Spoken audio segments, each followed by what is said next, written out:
Hi, so this is my birth story about my baby girl that was born on August 30th. She was premature. She was born at 32 weeks and she weighed 5 pounds, 5 ounces. So let's get started. On August 29th, I woke up at 5 a.m. and I started having contractions. Um, they were pretty consistent. They weren't really painful, but they were uncomfortable. And so they were about 6 minutes apart, 2 minutes apart, 4 minutes apart. I was tracking them on my app on my phone, and it was actually telling me after like 6 contractions, go to the hospital. I'm like, no, it's just the app, it's Braxton Hicks. I'll go to sleep. So I went to sleep, and I, I went to sleep at around 5:30 a.m. and I woke up around noon and 12 p.m. and they were still there. And I started having like excruciating back pain and a lot of pressure. So I said to my husband,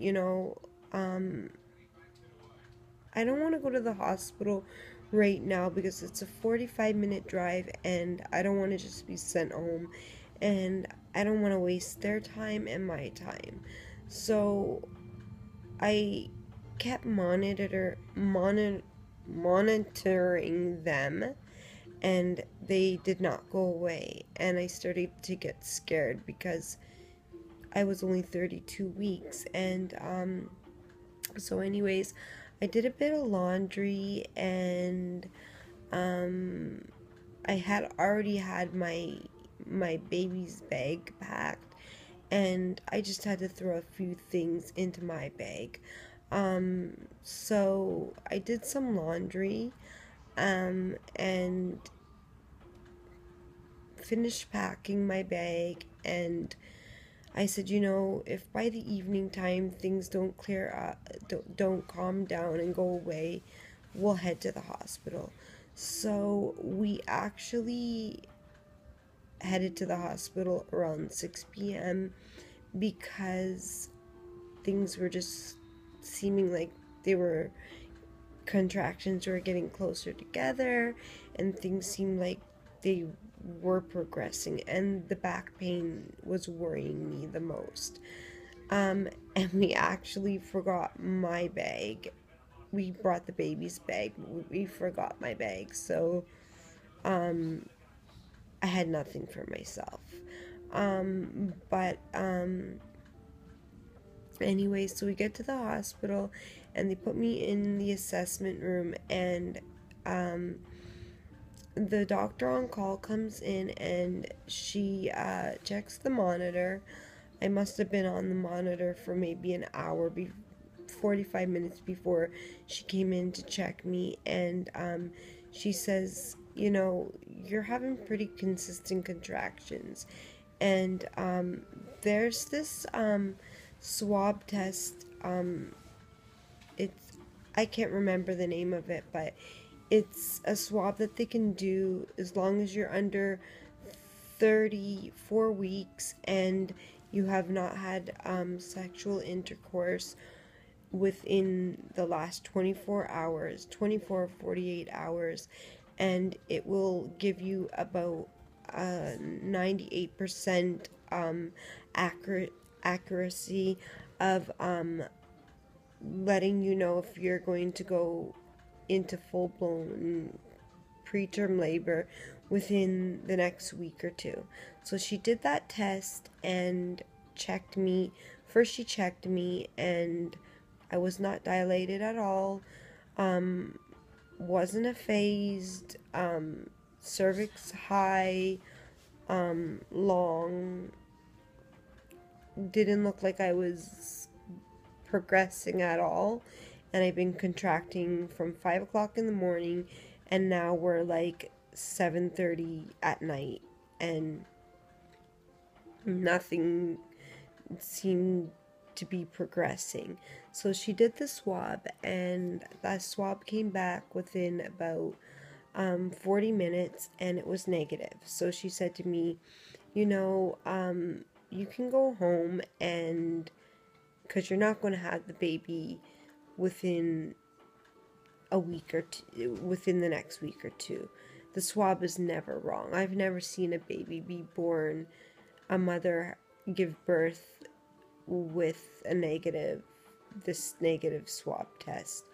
And I said to her, okay, so I want to go home. My husband said, you know what? You never know. Like, look at the monitor. You're contracting so much. Like, when she comes back in, let's talk to her, because it's a 45-minute drive and we could stay in a hotel, but I mean, why are you contracting so much if you're not in labor? And I got a little angry with him, and I said, listen, I just want to go home and I want to rest in my bed, and I don't want to be here. And so she came back in, and he said to her, I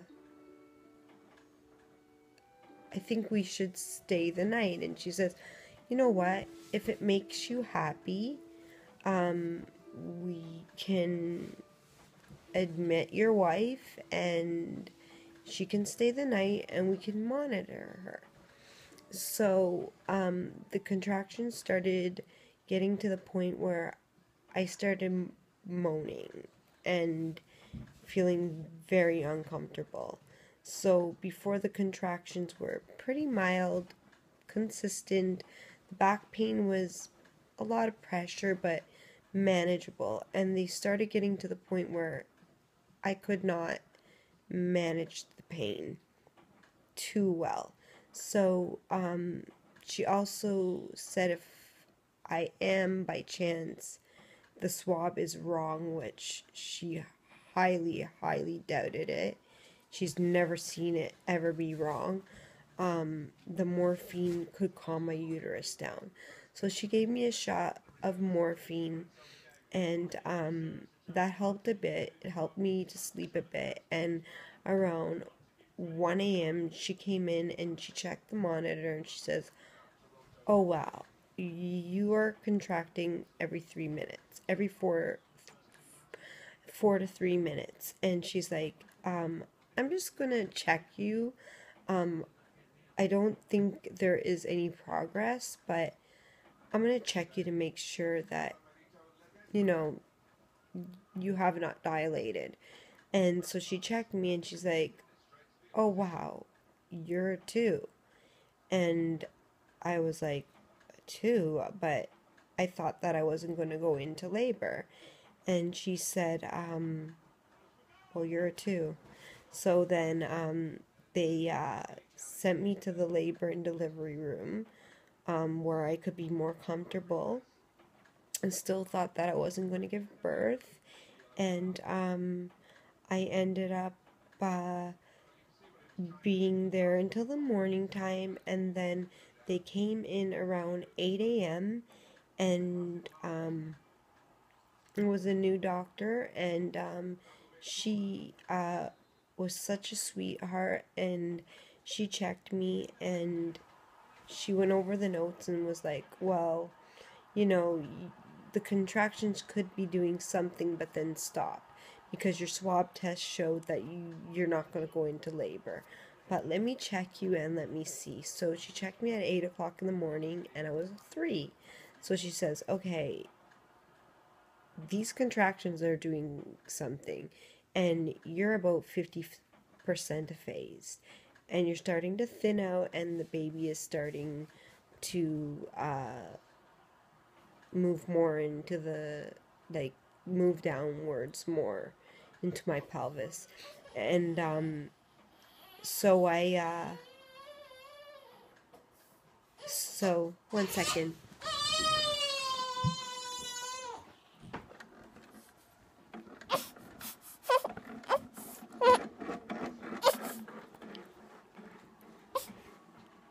This is baby girl, and she's crying and fussy. So there she is. So anyways, they checked me and I was a 3, and then she's like, I really think you are going into labor. So I was like, oh my god, I started crying, started freaking out. The pediatric team came in to speak to me to let me know what was going to happen after birth, and that she was going to be just wiped away to the NICU, and I wouldn't be able to hold her, and it was just going to be really quick and fast, and after she was delivered, they would just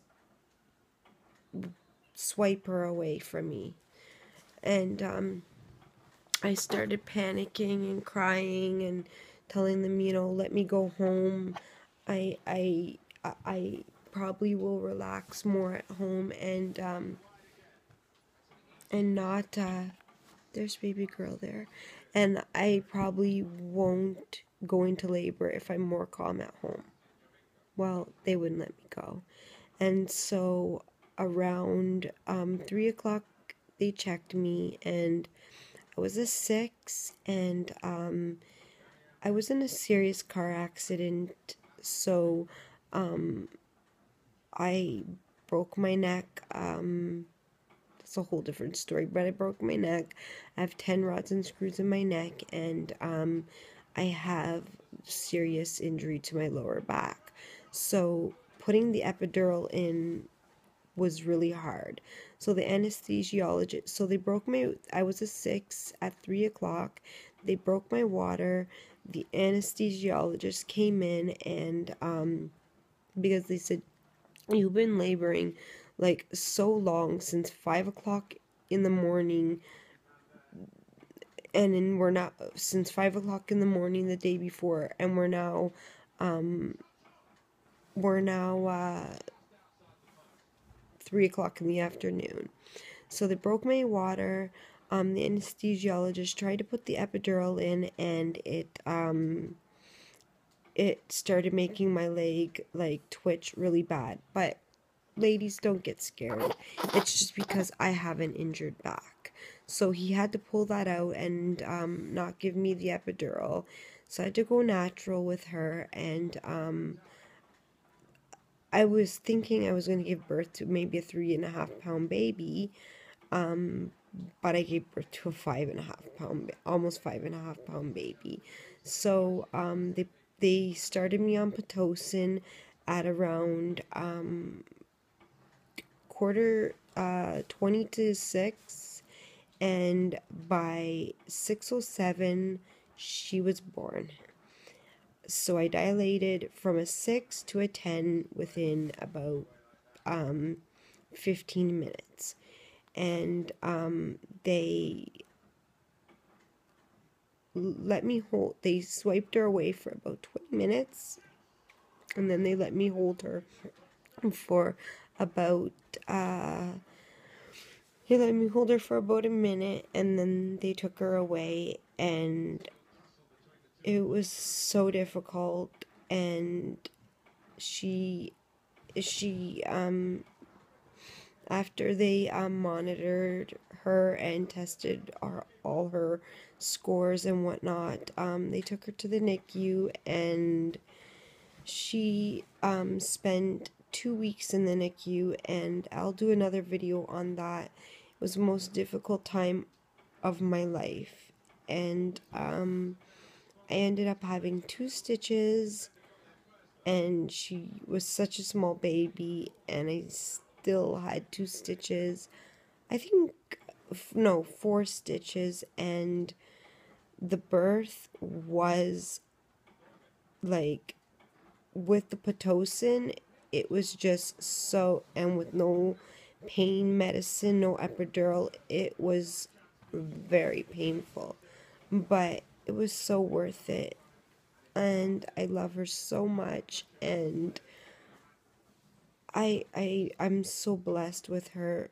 But ladies, if you feel any kind of contractions or anything that feels out of the norm, please